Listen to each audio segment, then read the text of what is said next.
Cada año miles de turistas visitan Egipto. Unos lo harán por primera vez, atraídos por sus pirámides y templos, deseando conocer los restos de una espléndida cultura milenaria de la que tanto han oído hablar.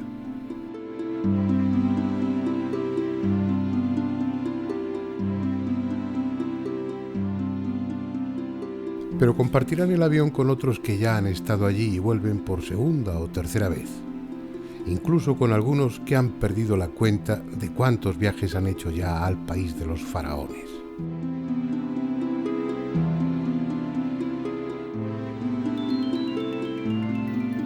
¿Qué razones hay para que Egipto ejerza esa fascinación sobre el viajero?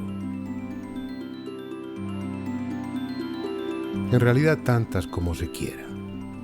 Historia, grandiosidad, romanticismo, misterio, pero sobre todo el sentimiento de que allí hay algo oculto, algo por descubrir, un secreto que ni arqueólogos ni historiadores han podido desvelar y que incomprensiblemente tiene que ver con nosotros, con cada uno de los que vamos.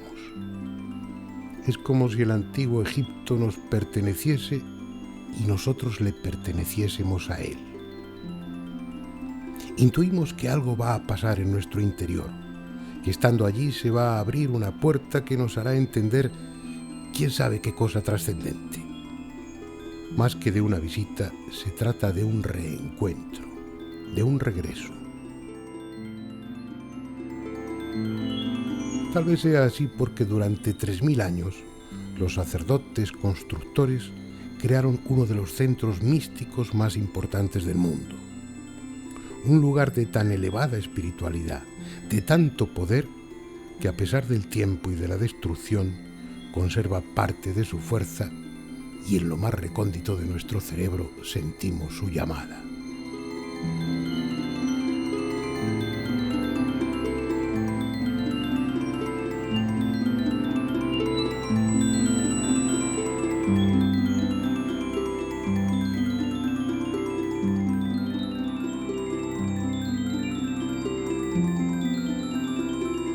Una llamada a la que no supo resistirse un hombre cuya tumba, en el cementerio londinense de Putney Vale, vamos a visitar.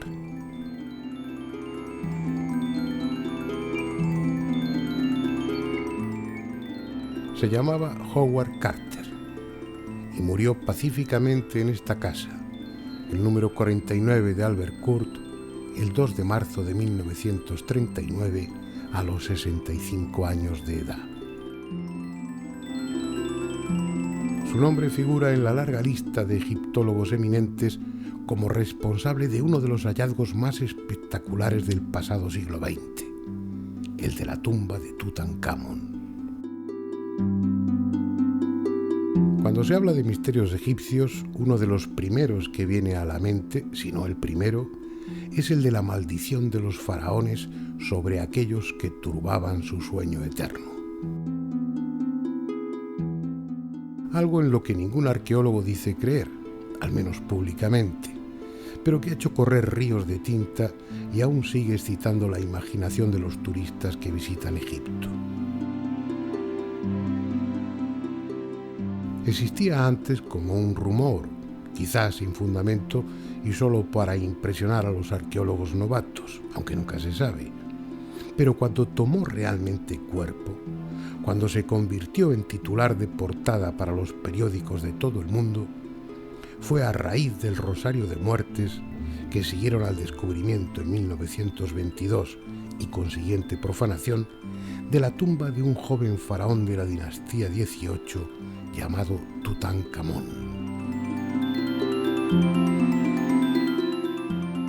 Este es el escenario, un valle calcinado y polvoriento al otro lado de las colinas de Deir el-Bahari, conocido como el Valle de los Reyes. Fue el faraón Tutmosis I hace unos 3500 años el que tomó la iniciativa de ser enterrado aquí en una tumba subterránea, con la esperanza de que oculta bajo la arena no fuese profanada. Los siguientes faraones secundaron la idea y el valle se convirtió en necrópolis real. aunque lo cierto es que las tumbas eran saqueadas igualmente y a veces casi inmediatamente después de haberse celebrado las exequias.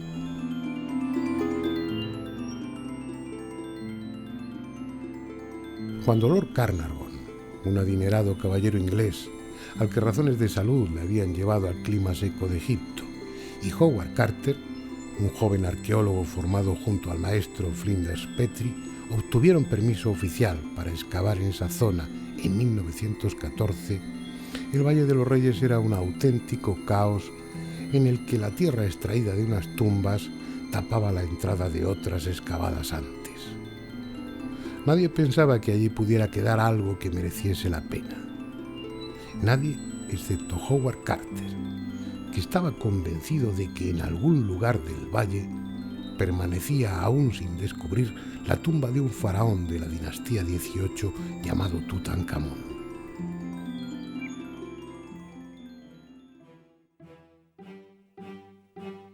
Estalló la Primera Guerra Mundial y los trabajos tuvieron que aplazarse, pero por fin en 1917 Carter comenzó a excavar y a acumular decepciones.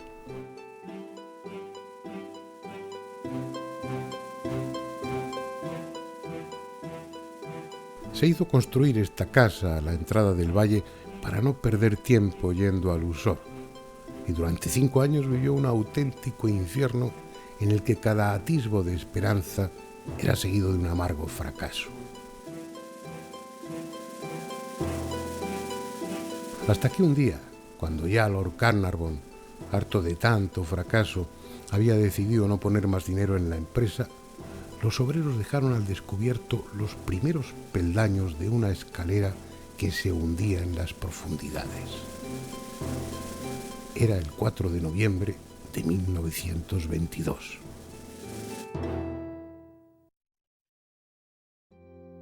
El destino había querido compensar tanto esfuerzo haciendo realidad el sueño de aquellos 2 hombres, porque libres de tierra y escombros, los 16 escalones descubiertos descendían hasta la ansiada tumba. Una tumba que, contra todo pronóstico, tenía sus sellos intactos, lo que significaba, como Carter imaginara, que no había sido violada. La piqueta abrió un agujero y la luz de la linterna dejó ver un heterogéneo montón de objetos entre los que no faltaba el brillo del oro. Todo estaba en desorden, pero aparentemente no faltaba nada del ajuar funerario. La conclusión lógica, que después se confirmó, era que la tumba fue profanada, pero por suerte los saqueadores habían sido sorprendidos en plena tarea y los sacerdotes se limitaron a sellar de nuevo la tumba sin ordenar los objetos. Tanto daba. La cantidad y calidad de aquel tesoro depositado para que el faraón se sirviese de él en el otro mundo superaba todo lo imaginable. Camas, mesas, sillas, carros de guerra, armas, ropa, cosméticos, alhajas, estatuas. 1000 objetos preciosos para la historia y de un valor material incalculable por la abundancia del oro. Jamás una tumba egipcia había proporcionado a arqueólogo alguno tal premio a su constancia y tanta fama. Desde el primer momento, la tumba se convirtió en el centro de atención para los medios de comunicación de la época, y medio mundo siguió con apasionado interés los progresos de la excavación. Con frecuencia, el trabajo tenía que ser interrumpido por la llegada de autoridades egipcias y extranjeras que querían ver de cerca lo que ya se consideraba el mayor hallazgo arqueológico del siglo. Incluso se celebraron banquetes en el pasillo de acceso a la tumba.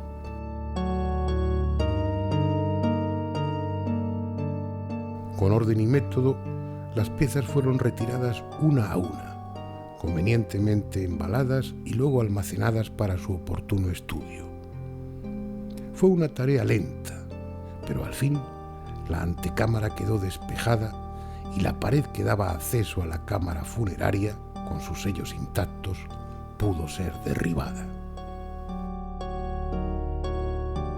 Dentro, ocupando casi toda la cámara una enorme capilla dorada cubierta de símbolos funerarios. Al abrir sus puertas, vieron que en su interior había otra algo más pequeña, y dentro de esta otra, que abierta dejó ver una cuarta y última capilla dorada. Embutidas unas en otras, las 4 capillas protegían un gran sarcófago de cuarcita amarilla.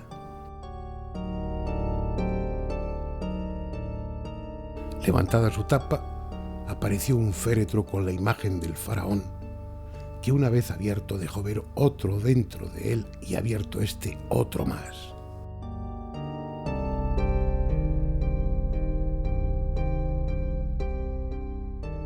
Cuatro capillas, un sarcófago y 3 féretros habían envuelto como las capas de una cebolla la momia de un joven faraón que reinó a los 12 años de edad y, según la minuciosa autopsia realizada en 1968, murió a los 18 por una fractura del cráneo, consecuencia de un certero golpe.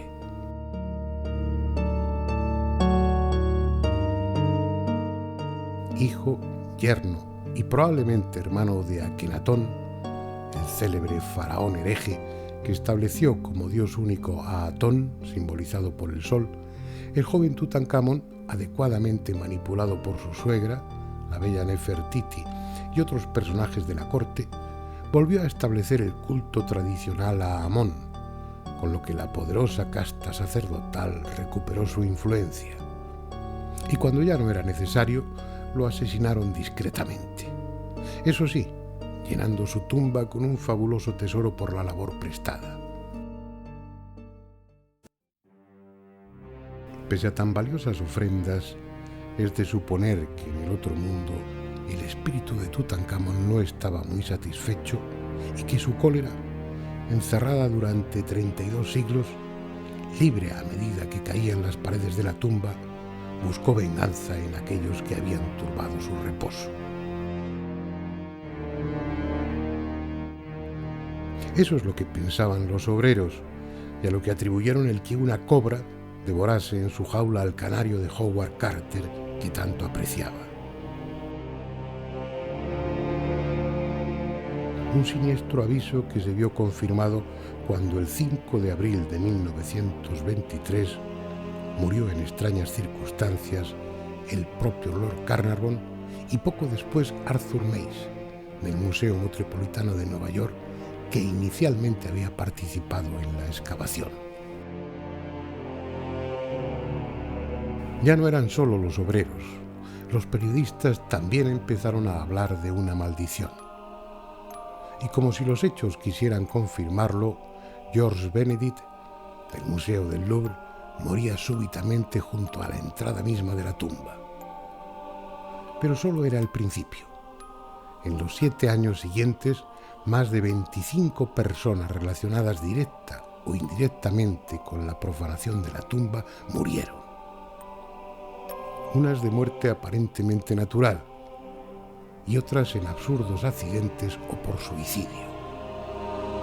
Pasado ese tiempo y satisfecha su sed de venganza, el espíritu de Tutankamón descansó al fin tranquilo. Al menos eso es lo que muchos piensan. Naturalmente, tal maldición es más que discutible. Ni siquiera puede hablarse de algo que emponzoñase el aire estancado de la tumba, ni esporas de hongos, ni gérmenes, ni veneno pulverizado, porque las muertes se debieron a las circunstancias más variadas. Lo lógico es atribuir esa acumulación de muertes a la funesta casualidad y a la exageración de los periodistas.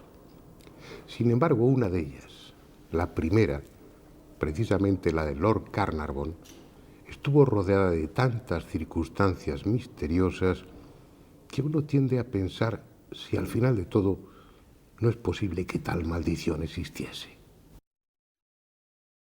No se sabe de qué murió, porque aunque su certificado de defunción figure la neumonía como causa, lo cierto es que se habló de la picadura de un mosquito o de una septicemia producida tras un corte al afeitarse. En textos más recientes se afirma incluso rotundamente que murió de histoplasmosis. Pero esa enfermedad, producida por el Histoplasma capsulatum, es una enfermedad de curso crónico, y Lord Carnarvon murió en 8 días. Fuese cual fuese la causa de su muerte, lo cierto es que cuando estaba devorado por la fiebre en su habitación del Hotel Continental Savoy, pronunció en varias ocasiones lleno de pavor que un pájaro le estaba arañando la cara.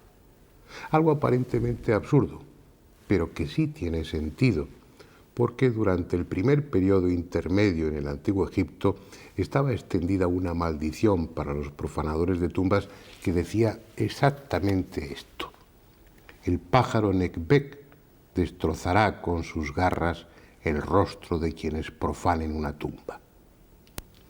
¿Casualidad? Tal vez, pero no es la única frase extraña que pronunció.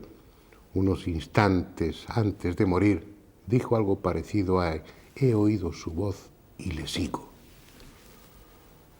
Bueno, no son estas las únicas casualidades que hacen de la muerte de Lord Carnarvon algo muy especial, como ahora veremos. A la 1:45 de la madrugada del 5 de abril de 1928, Lord Carnarvon expiraba. Y en ese preciso instante todo el Cairo quedó a oscuras. Un apagón que duró 5 minutos y que hoy, 80 años después, nadie ha podido explicar cómo se produjo y mucho menos cómo se arregló solo. Y otra casualidad, cuando Lord Carnarvon fallecía, más o menos a la misma hora, en su casa natal en Inglaterra, a miles de kilómetros de distancia, su perra Foster Terrier Susan empezó a aullar lastimeramente y cayó muerta, como fulminada. Lo mejor es no creer en las maldiciones pese a todo y atribuir estos extraños sucesos a los misterios que hay en esa tierra extraña. Pero como queda tiempo, vamos a referirnos a algunos más de esos misterios. Este es un río singular. Está tan cargado de leyenda, se ha acumulado a sus orillas tanta historia, que no hay otro río en el mundo que pueda comparársele. Los griegos le dieron el nombre de Crisonoas. Para los árabes era sencillamente Bahar, el mar. Hoy todos le conocen como el Nilo. Pero hubo un tiempo en que tuvo la categoría de un dios. Hace de eso muchos siglos. Hapi, que tal era entonces el nombre de este río, fertilizaba periódicamente una estrecha faja de tierra a ambas orillas y daba con ello sustento a una de las culturas más prodigiosas que ha conocido este planeta. Sus aguas fueron tan vitales para el viejo Egipto como lo es la sangre para los seres vivos. Lento y majestuoso en la última parte de su recorrido, fue también el camino por el que las barcazas trasladaron las piedras talladas para los templos y las mercancías con las que comerciaban con otros pueblos del Mediterráneo: fenicios, chipriotas, sirios y sobre todo griegos.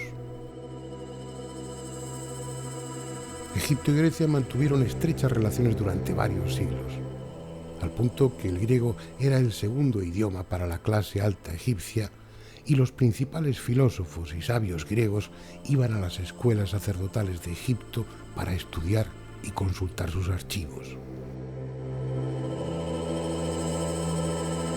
Herodoto, el célebre historiador de Halicarnaso, estuvo por aquí hacia el 430 a.C., documentándose para el libro segundo de su historia.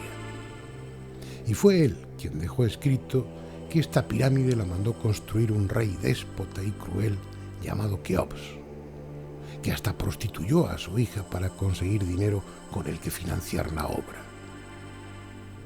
Escribió también que permanentemente hubo 100.000 obreros trabajando durante 20 años para levantar tan colosal monumento y que las piedras eran elevadas de plataforma en plataforma mediante máquinas construidas con trozos cortos de madera. Según hizo constar en su historia Herodoto, sobre la superficie de la pirámide había una inscripción en la que se detallaba cuánto se gastó en nabos, cebollas y cabezas de ajos para alimentar a los obreros. Una suma que, según el intérprete que tradujo el texto, ascendió a 1.600 talentos de plata. Habían transcurrido cuando menos 2000 años desde que la Gran Pirámide fue levantada. A esas alturas ya nadie sabía prácticamente nada de esa pirámide, del faraón a quien se le atribuye y mucho menos de las circunstancias que rodearon a su construcción. Aparte de lo que tenía delante de sus ojos, lo que cuenta Heródoto es probablemente inventado por él o que se lo dieron ya inventado. En definitiva, una historieta cargada de fantasía. Un solo ejemplo. Si, como él dice, la Gran Pirámide fue levantada en 20 años, eso significa que una piedra de más de 2 toneladas era izada hasta la hilera correspondiente, ajustada cuidadosamente en su lugar cada 3 minutos. Eso sin contar los bloques de revestimiento y la compleja red de túneles y cámaras. Tomar conciencia del misterio que entraña la Gran Pirámide requiere, en primer lugar, saber a qué clase de edificio nos enfrentamos. Cada uno de los lados de su base mide algo más de 230 metros, es decir, un perímetro de casi 1 kilómetro, y una superficie de 53.000 metros cuadrados. En el terreno que cubre la Gran Pirámide caben más de 270 pistas reglamentarias de tenis. Su altura actual es algo más de 139 metros, el equivalente a un rascacielos de 40 plantas. Está construida con unos 2.600.000 bloques de piedra. Tiene un volumen aproximado de 2.632.000 metros cúbicos y su peso se ha estimado en unos 7 millones de toneladas. Para hacernos una idea de la enormidad de la Gran Pirámide, baste decir que sus piedras, juntas unas a otras, serían suficientes para rodear toda la península ibérica y aún sobrarían piedras.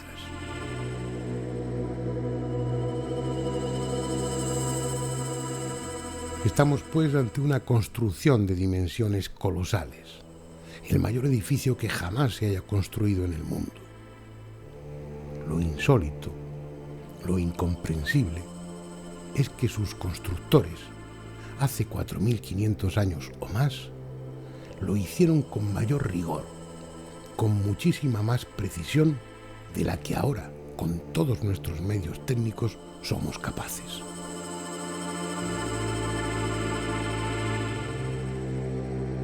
Dicho de otra manera, de acuerdo a los datos que la arqueología y la historia proporcionan, la Gran Pirámide, aunque pueda tocarse y fotografiarse, no existe, así de simple. Veamos, por ejemplo, el cierre poligonal y la suma angular de la base. El ángulo noroeste de la base de la pirámide no es un ángulo recto perfecto por 2 segundos de arco, en tanto que el ángulo noroeste excede en 2 segundos el ángulo recto. No estamos hablando de segundos de tiempo, estamos hablando de segundos de arco.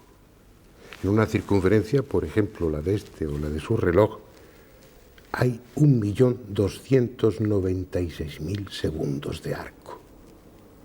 Un error de 2 segundos, para contemplarlo en un reloj, requeriría de un microscopio electrónico. Un error que está por debajo del que admite la norma DIN 875 y que se aplica para la construcción de las más modernas escuadras de precisión que fabrica la industria actual.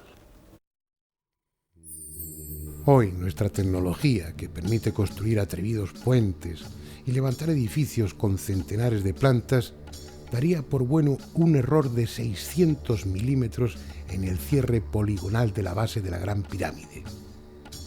Pero ellos lo hicieron con un error de solo 3 milímetros, es decir, 200 veces inferior.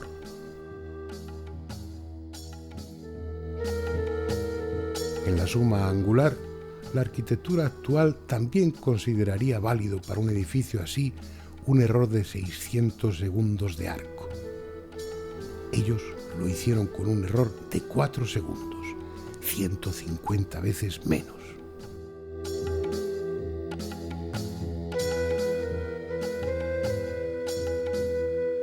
Si añadimos que en su base, de más de 5 hectáreas, el error de planitud es de 4 centésimas de milímetro por metro y que el resto de ángulos y medidas, tanto exteriores como interiores de la Gran Pirámide, están normalizados de igual manera, queda claro que aunque esté ahí, esa pirámide no existe.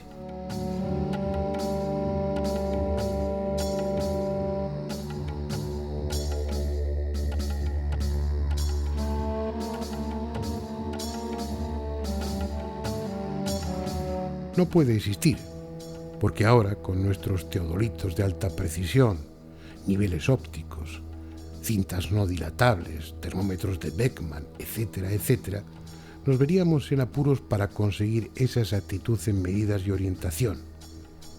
Y según lo que la arqueología y la historia saben de la Cuarta Dinastía, supuestamente la responsable de las pirámides de Giza, desconocían la rueda, carecían de instrumentos ópticos y medían prácticamente a ojo.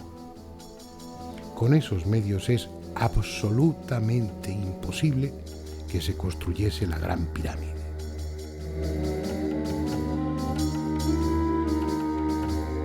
Detrás de ella hay unos conocimientos y una tecnología tan evidentes como absurdos para aquella época.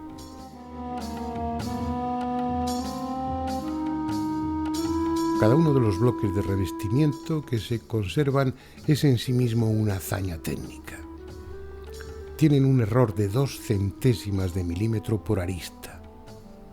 Por 60 micras, sus 3 metros cuadrados de superficie no son planos perfectos. Y en los ángulos diedros formados por sus caras, el error es de 5 segundos de arco. Son prismas tallados con tanta exactitud y perfección como las lentes de un telescopio.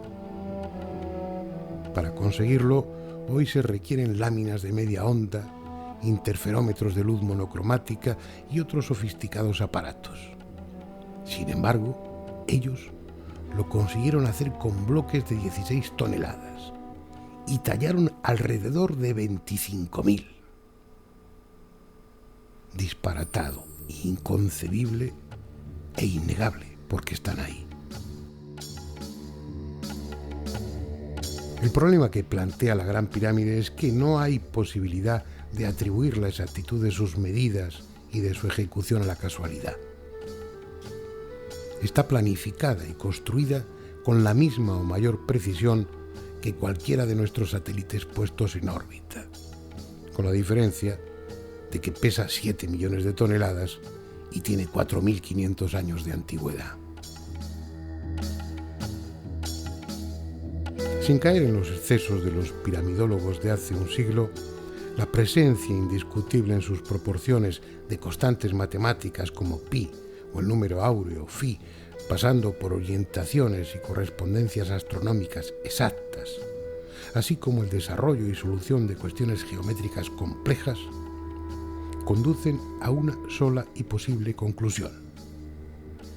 Quienes hicieron los planos y ejecutaron la obra eran científicos en el sentido más elevado y actual del término, dotados de instrumentos y herramientas equiparables a los de ahora, aunque no se haya encontrado ni rastro de ellos.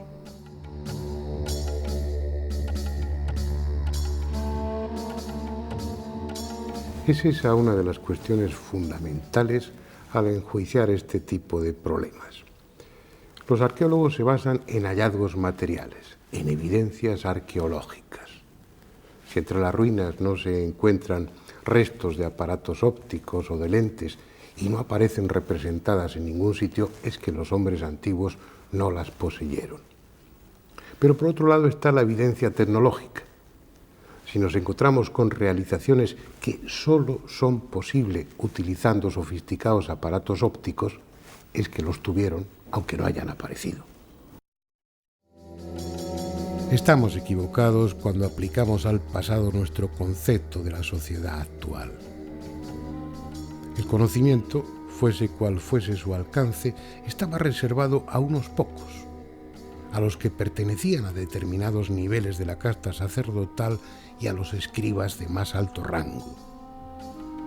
Ese conocimiento científico y técnico era la fuente de su poder, obviamente secreto y por tanto no representado o escrito en ningún sitio.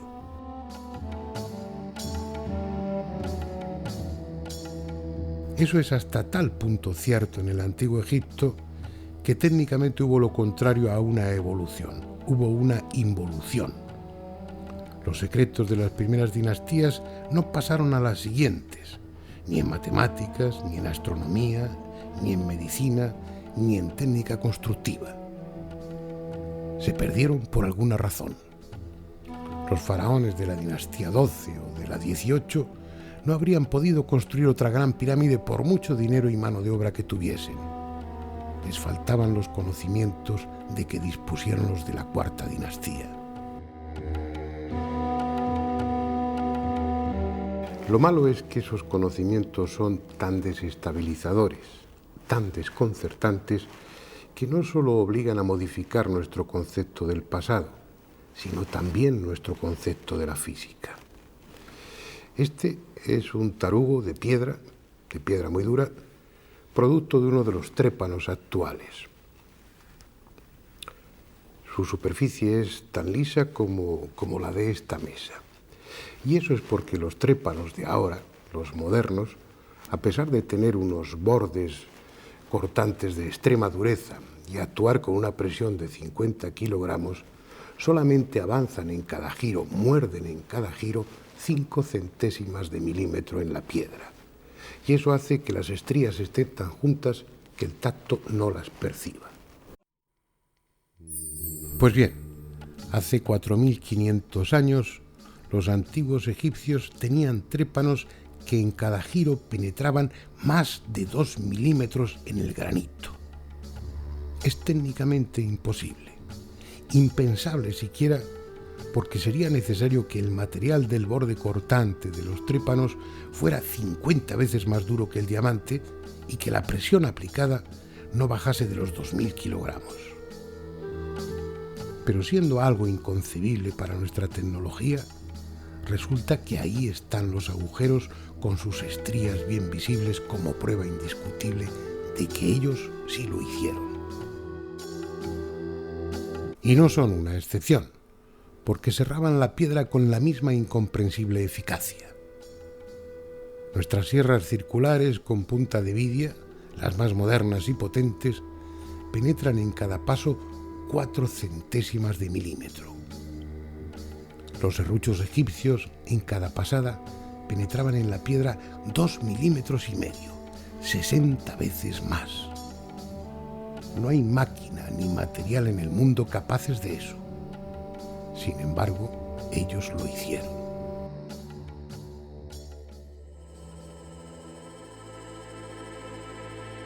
Misterios sin solución posible que hacen aún más sugerente esta cultura de templos grandiosos y arte exquisito. Lo que queda de ella despierta admiración y respeto.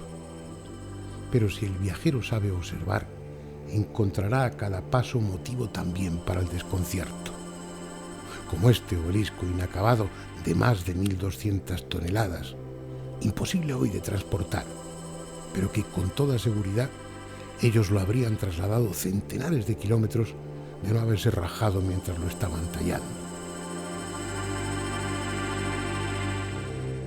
Las milenarias ruinas del antiguo Egipto, espléndidas y monumentales, están ahí. Pero el secreto, el auténtico secreto de aquellos constructores, permanece aún sin descubrir.